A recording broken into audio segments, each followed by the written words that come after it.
आप सभी को सनातनी राष्ट्रवादी हिंदू भाई की तरफ से जय हिंद, जय श्री राम, भारत माता की जय। आज हम भारत के तालिबान की बात करेंगे।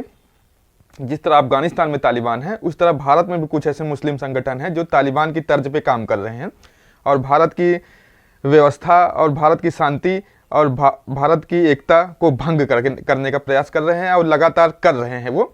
और इनको अच्छी खासी फंडिंग भी होती है पाकिस्तान द्वारा, और खाड़ी के जो देश हैं, सऊदी अरब है, ईरान, इराक जैसे देश हैं, कुवैत है, इनसे इनको अच्छी खासी फंडिंग होती है यहाँ पे काम करने के लिए। तो मैं उस संगठन की बात करूँगा। उस संगठन का नाम है रज़ा एकेडमी। रज़ा एकेडमी के इतिहास के बारे में आपको मैं कुछ बताऊंगा। रज़ा एकेडमी का स्थापना 1978 में मुंबई, महाराष्ट्र के मुंबई में हुआ था और इसकी नींव डाली गई थी सेम जैसे हमारे यहाँ भारत में जो राष्ट्रवादी संगठन हैं जो देश के लिए काम करते हैं, देश की एकता अखंडता के लिए काम करते हैं, जैसे आरएसएस है या और भी जो संगठन है, उसी की तर्ज पे ये कुछ संगठन की स्थापना किए थे। उसमें तो एक रज़ा एकेडमी था। और रज़ा एकेडमी एक जब शुरुआत की थी तो इस नाम पे अपनी जो है अपने संस्थान को पंजीकृत कराई थी सेंट्रल गवर्नमेंट में कि हम मुस्लिम छात्रों को आर्थिक रूप से और सामाजिक रूप से और मानसिक रूप से उनकी उन्नति के लिए कार्य करेंगे, उनको अच्छी शिक्षा देंगे, उनको आईएएस पीसीएस बनाएंगे, उनको पढ़ लिख के कुछ बनाएंगे। इस टाइप के सरकार से जो है मान्यता ली थी। लेकिन चाहे रज़ा एकेडमी हो, इसके पहले जैसे कुछ साल पहले एक सिमी था, student Islamic movement of India, Simi संगठन था। उसी की तरह जब उसके ऊपर कई आरोप लगे, बम विस्फोट में, दंगे में, फसाद में, जब उसके ऊपर कई आरोप लगे तो उसको प्रतिबंधित कर दिया गया, बैंड कर दिया गया। उसके बाद जब उसी का सेम बदला हुआ नाम आ गया PFI, popular front of India, उसके बाद सीएफआई है। तमाम ऐसे संगठन हैं, तमाम ऐसी एनजीओ हैं जो सरकार के यहाँ पंजीकृत होकर कि हम सामाजिक काम करेंगे, आर्थिक काम करेंगे, देश की उन्नति के लिए काम करेंगे, लेकिन वो पर्दे के पीछे से वो आतंकवाद को बढ़ावा दे रही हैं, अलगाववाद को बढ़ावा दे रही हैं, देश में अशांति फैलाने का काम कर रही हैं। इस तरह के काम में लिप्त है जो जांच एजेंसियां हमारे देश की हैं, चाहे आईबी हो या रॉ हो, जितनी भी जांच एजेंसियां हैं, उन्होंने जांच भी की है। जांच करके लगभग जब राजनाथ सिंह गृह मंत्री थे, 2018 की बात है, लगभग 15,000 ऐसी एनजीओ के ऊपर लगाम लगाई गई थी और उनके ऊपर प्रतिबंध लगाया गया था, उनको बैंड किया गया था। जांच में एक पाया गया था कि विदेशों से फंडिंग होती है और इनके फंडिंग के द्वारा ये इस तरह देश विरोधी गतिविधियों में लिप्त पाए जाते हैं। तो रज़ा एकेडमी की बात करें, अभी त्रिपुरा में दंगा हुआ था। त्रिपुरा में कुछ मामले हो गए थे, कुछ समस्या हो गई थी हिंदू मुसलमानों के बीच में। तो उसमें एक सोशल मीडिया के द्वारा एक फर्जी वीडियो चलाया गया था। फर्जी वीडियो चलाया गया कि मस्जिद में आग लगा दी, तोड़ फोड़ कर दी।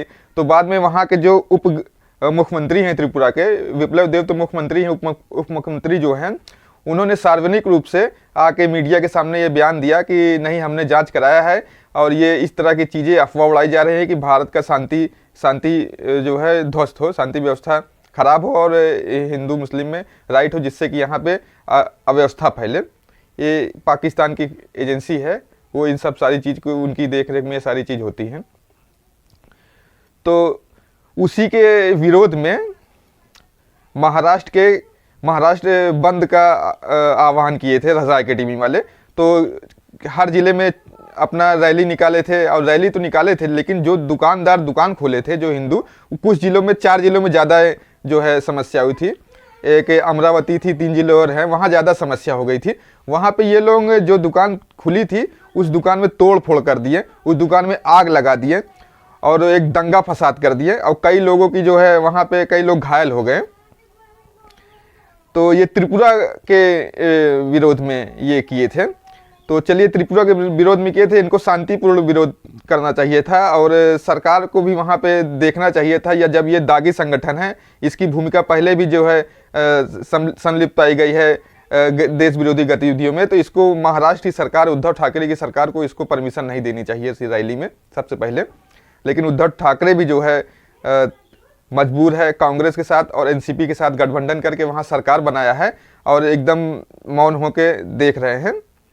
अपनी विचारधारा के विपरीत वहाँ पे उद्धव ठाकरे काम कर रहे हैं। इनके जो पिताजी थे बाला साहब ठाकरे, सब जानते हैं, हिंदू सम्राट थे, लेकिन इस सत्ता की लोभ के लिए ये इस हद तक गिर गए हैं कि जिससे नदी के दो किनारे जैसे होते हैं उस तरह से कांग्रेस और एनसीपी थे महाराष्ट्र में और देश में। लेकिन शिवसेना वाले हिंदुत्ववादी पार्टी है, इनके साथ मिलके मिलना जुलना सरकार बनाना खैर राजनीतिक है, वो कब क्या स्थिति बन जाए, कब किस करवट बैठ जाए वो अपनी जगह है, लेकिन अपनी मूल चीज़ों से इनको जो कानून व्यवस्था था इनको रोकना चाहिए था। वहाँ पे इनको परमिशन न देते, और परमिशन देते तो उनके जो आयोजक थे उनको ये आदेश देते कि अगर किसी प्रकार की गड़बड़ी होगी तो आपके खिलाफ सख्त कार्रवाई की जाएगी, आपके खिलाफ राष्ट्रीय सुरक्षा कानून के तहत और जो भी गंभीर धारा है उसके तहत आपके ऊपर FIR होगी और आपको जेल में डाला जाएगा। और इस तरह से उनसे एफिडेविट लेते, साइन कराते, तब उनको शांतिपूर्ण रैली और अच्छा खासा वहाँ कानून व्यवस्था अच्छी खासी वहाँ फोर्स लगा देते। अगर कुछ गड़बड़ी होती लाठी चार्ज करते, फायरिंग कर देते, जान माल का नुकसान होता। इसको कहते हैं कानून व्यवस्था कंट्रोल करना। हमारे यहाँ यूपी में भी तो CAA NRC के विरोध में रैली हुई थी, काफ़ी उपद्रव हुआ था, कितने विकेट गिरे थे यूपी में। खैर सार्वजनिक रूप से इस बातों को नहीं कहा जा सकता, लेकिन इशारे में सब समझ रहे हैं कि यूपी में इनकी औकात नहीं है, चाहे रजा एकेडमी हो, चाहे student Islamic movement of India Simi वाले हों, चाहे PFI वाले हों, कोई भी संगठन, इनकी औकात नहीं है कि यूपी में इस तरह से आके करके चले जाएं। मैं बता रहा हूं इनको, जो महाराष्ट्र में, त्रिपुरा में, ये जो और देश के हिस्सों में ये इस तरह से उपद्रव और इतना ज़्यादा उग्रता दिखा देते हैं, इनकी औकात नहीं है कि यूपी में करके चले जाएं। खैर रजा एकेडमी की एक और आपको मैं बताऊं इनका गंदा इतिहास। 2012 में जब बर्मा के म्यांमार में रोहिंग्या मुसलमान को बर्मीस आर्मी द्वारा, म्यांमार आर्मी द्वारा, बौद्धों द्वारा जब वहाँ पे मार के भगाया जा रहा था, जब वहाँ पे रोहिंग्या मुसलमान क्रूरता की हद पार कर दिए थे, वहाँ भी वही दुनिया भर का जो है समस्या पैदा कर दिए। तो बर्मीस आर्मी ने इसके ऊपर जो है एक्शन लिया और वहाँ पे उनको मार के जब भगाना शुरू कर दिया, तब ये भाग के कहीं कुछ काफ़ी संख्या में बांग्लादेश के हिस्से में चले गए हैं वहाँ पे। उसके बाद जो बचा खुचा है वो भारत चले। भारत इनके लिए हमेशा से माकूल था। हमारी सरकार ने इनको जो है इस तरीके से सुख दिया था, इस तरीके से व्यवस्था दी थी, इस तरीके से दामाद की तरह पाल रही थी।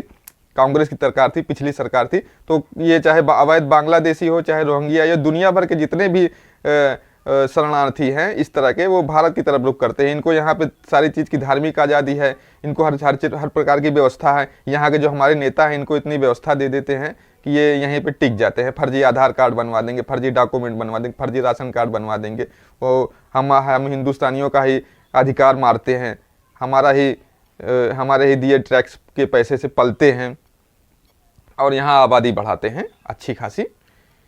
तो रजा एकेडमी जो है, जब वो म्यांमार से मार के भगाए गए थे, तो म्यांमार से जो अवैध रोहिंग्या को मार के भगाए थे उसके विरोध में रजा एकेडमी ने महाराष्ट्र के मुंबई में आज़ाद मैदान है, आज़ाद मैदान के अंदर रैली निकाली थी और उसके अंदर तोड़ फोड़ की थी।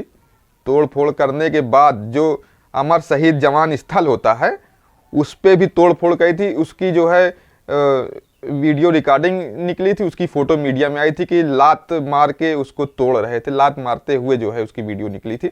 मतलब आप विदेशी के लिए, मुस्लिम के लिए आप जो है अपने देश के अंदर उपद्रव कर रहे हैं। आपको नहीं समझ में आ रहा है कि वो अवैध बांग्लादेशी है या अवैध रोहिंग्या है, वो उनका मामला है, वो क्या है, कैसे है, वो अपना समझेंगे। आप देश में तोड़ फोड़ कर रहे हैं, देश में उपद्रव कर रहे हैं।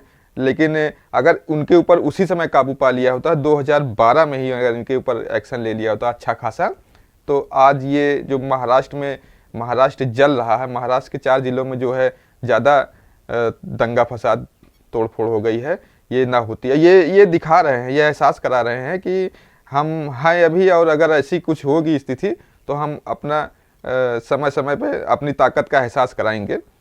तो ये अपनी ताकत का एहसास ऐसे ही जगह करा सकते हैं जहाँ कि इनके माकूल, इनके अनुसार सरकारें हैं, और जहाँ पे ठीक ठाक सरकार है, सख्त सरकार है, या बीजेपी की सरकार है, वहाँ पे ये इस तरह का एहसास नहीं करा सकते, शक्ति प्रदर्शन नहीं करा सकते, क्योंकि जान रहे हैं कि इनके ऊपर सख्त कार्रवाई हो जाएगी। और ये जो रजा एकेडमी है, ये जो एकेडमी चलाती है उसमें किस तरह के लोग पढ़ के निकलते हैं, जो आईएएस पीसीएस आईपीएस जो बन के निकलते हैं, जो बना के निकलते हैं, इनके दिमाग में जिहादी मानसिकता इतनी भर दी जाती है कि ये प्रशासनिक तौर पे भी अगर बन के आते हैं, अधिकारी बन के आते हैं, तो ये अपने एजेंडे पे ही काम करते हैं। जो इनका एजेंडा है, चाहे धर्म परिवर्तन से संबंधित हो, चाहे जिहाद से संबंधित हो, और चाहे भारत की अखंडता को चुनौती देना हो, इन सब चीज़ों पे ज़्यादा मोटिव करते हैं। एक मैं आपको उदाहरण देता हूँ। अभी यूपी के कानपुर में एक अधिकारी का वीडियो वायरल हुआ था। अपने बंगले पे, सरकारी बंगले पे, वो आईएएस थे, अपने सरकारी बंगले पे संगठनों को, अपने मुस्लिम लोगों को इकट्ठा करके, और वो जो है भड़काऊ तकरीर दे रहे थे। उनका वीडियो वायरल हुआ था। वो उत्तर प्रदेश रोडवेज के डिप्टी डीजी टाइप के अधिकारी थे, आईएएस थे, सीनियर आईएएस थे। तो उनके ऊपर योगी जी ने सख्त एक्शन लिया, और उनके ऊपर एसआईटी का गठन करके उनके ऊपर जांच कर रही है। एसआईटी की अध्यक्षता कर रहे हैं सीबीसीआईडी के डायरेक्टर और गृह सचिव लेवल के अधिकारी और आईपीएस लेवल के अधिकारी मिलके एक एसआईटी का गठन करके उनके ऊपर जांच कर रहे हैं। और बहुत जल्दी ही रिपोर्ट आ जाएगी। हमको लगता है रिपोर्ट आ जाएगी तो उनके ऊपर बर्खास्तगी उनकी होगी, और उनके ऊपर एफआईआर भी होगी संबंधित धारा में। अब आगे देखिए क्या होता है। तो ये रजा एकेडमी का इतिहास है। तो जय हिंद।